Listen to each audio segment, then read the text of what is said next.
La plateforme jeunesmaires.org a initié la mise en place de la coalition Gorlieu-Besse dans l'objectif de favoriser la candidature et la victoire des candidats jeunes lors des prochaines élections municipales prévues le 23 janvier 2022. Notre vision, Ande Tabar Gorlieu-Besse ak Naomi.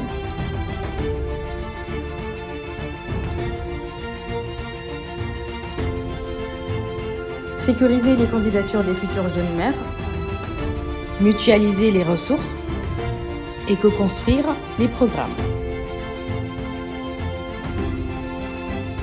Notre mission, favoriser le renouveau de la vie politique à travers l'engagement des jeunes et des nouveaux acteurs dans les Gor. Ibrahim Ndiaye à Thiénaba, Abdou Diouf à Ndioumane, Baindeb Nour à Ndiaganiao, Mamadou Diop à Bombay, Pape Massamba Thiaw à Nguéniène, Ibrahim Ndiaye à Keur Socé, Mamadou Ning à Ngoundiane, Ahmed Diallo à Nguékhor, Tidiane Tamba à Kolda, Ada Koundoul à Ndiarème, Ahmed Djei à Toubatoul, Mamadou Dioum à Diourbel, François Mendy à Ziguinchor, Djibril Diémé à Sindian, Idrissa Mané à Dirédi, Matar Ndao à Gandiaye, Abdoulaye Lom à Thilogne, Melei Sek à Thiès, Mamadou Dité à Chériflo, Pape Simaa à Kaolack. Notre objectif est de présenter des candidats dans l'ensemble des communes du Sénégal. Nous entendons promouvoir l'émergence d'une nouvelle génération d'acteurs politiques et sommes résolument engagés pour le développement à la base. Notre coalition est composée de leaders de mouvements et de partis politiques. Gorlieu-Besse est ouverte à toute organisation ou individu qui partage ses valeurs et sa mission. Pour un renouveau de la politique communale, les jeunes s'engagent dans les Gor. Nous Ande Tabar Gorlieu-Besse.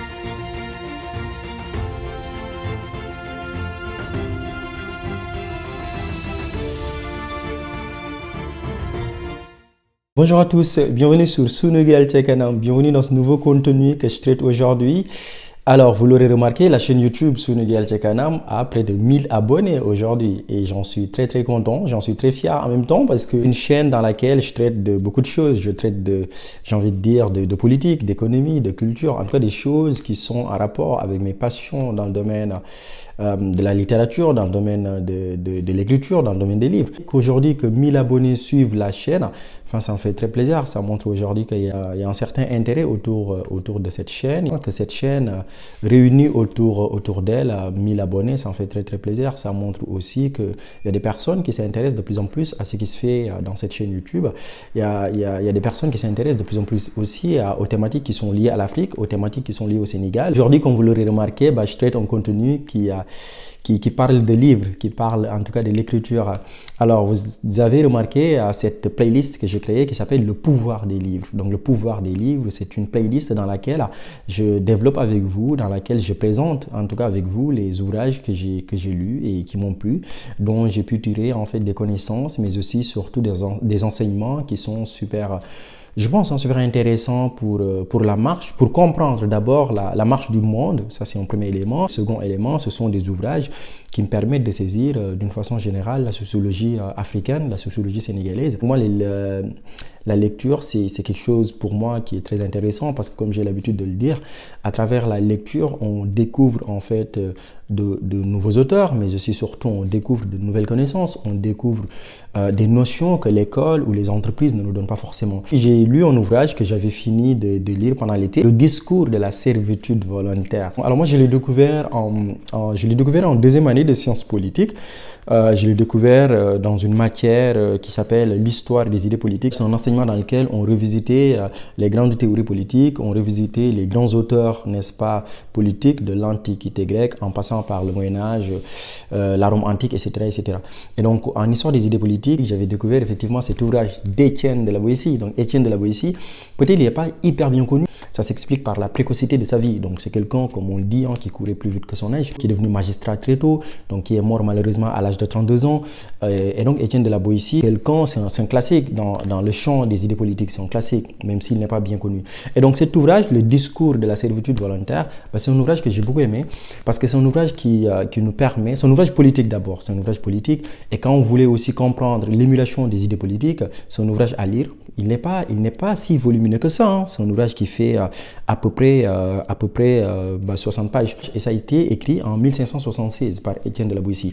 Donc très très jeune, à l'âge de 16 ans, à l'âge de 18 ans, diront certains. Donc c'est un ouvrage en fait qui étudie, si vous voulez, les rapports entre maître et esclave. C'est un ouvrage en fait qui étudie la relation entre un citoyen et un administrateur, autrement dit un administré, et donc entre les tenants du pouvoir et les citoyens. Et donc c'est un ouvrage en fin de compte d'une façon beaucoup plus poussée qui étudie en fait la relation de domination, la relation de peur, la relation de complaisance, la relation de corruption qui existe entre les administrés et les citoyens. Et donc c'est un ouvrage qui nous appelle à la révolte politique. C'est un ouvrage qui nous appelle à toute forme de lutter et surtout contre toute forme d'oppression. C'est un ouvrage qui nous invite à la lutte contre la corruption, à la lutte contre la flagornerie, autrement dit une flatterie à outrance. Et donc c'est un ouvrage qui étudie, si vous voulez, cette relation de domination entre un administrateur et un administré, tout simplement. Alors, sous l'angle, si vous voulez, de la science politique, la notion de domination s'étudie de la façon suivante. On dit qu'il y a domination entre A et B, ou bien A exerce une domination sur B lorsque A fait faire à B une action que B n'aurait pas fait sans son propre consentement. C'est ça qu'on appelle la notion de domination en sciences politiques.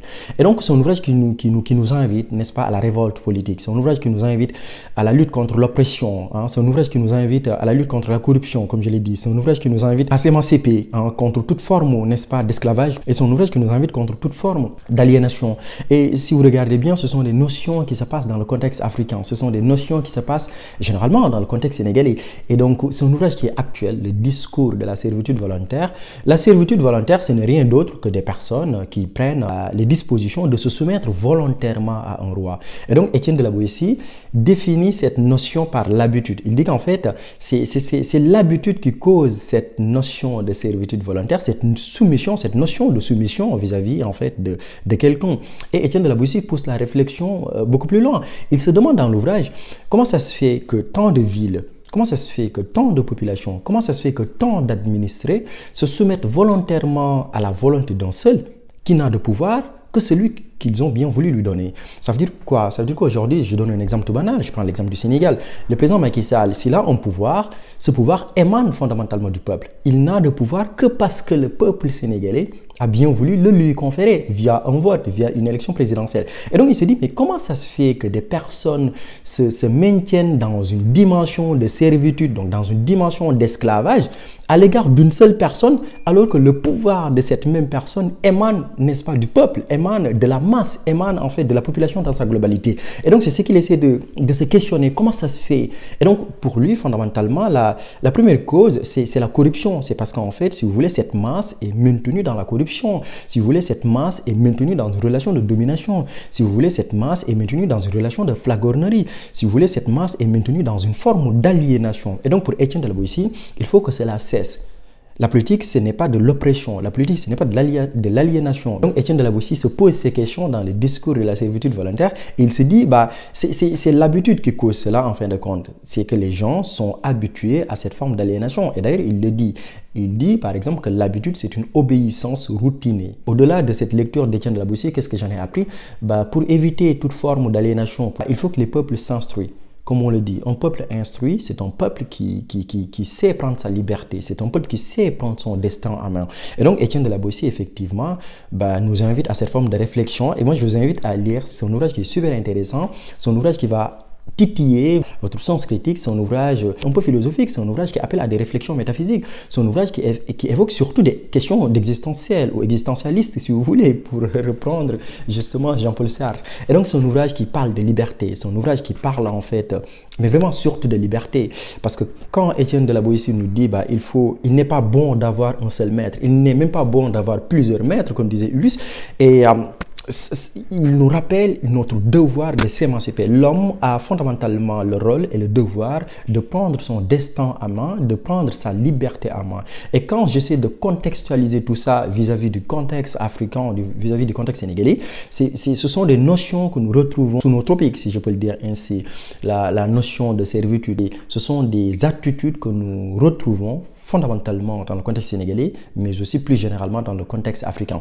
Et je pense que le seul moyen pour s'émanciper de tous ces goulots qui nous étranglent, pour reprendre un peu les termes de Cheikh Yérim Seck, la seule façon, c'est de s'éduquer. C'est d'éduquer nos populations, c'est d'éduquer la masse pour qu'elle soit plus critique vis-à-vis de nos gouvernants, parce que plus on est critique, plus on prend notre destin en main. Et plus on est critique, plus on s'émancipe, n'est-ce pas, de la fatalité, et plus on s'émancipe de cette ambition à vouloir expliquer tout ça par l'ordre du vent. Rapidement, la revue critique que je faisais autour de cet ouvrage, qui n'est pas très long, qui m'a pas pris beaucoup de temps pour le lire, mais qui est super intéressant et que je voulais partager aujourd'hui avec vous. Parce que souvenez-vous, comme le disait Paul Desselmans, il n'y a que deux choses dans cette vie qui peuvent justement changer la vie d'un homme. C'est soit que vous rencontrez un grand amour ou soit vous lisez un grand ouvrage.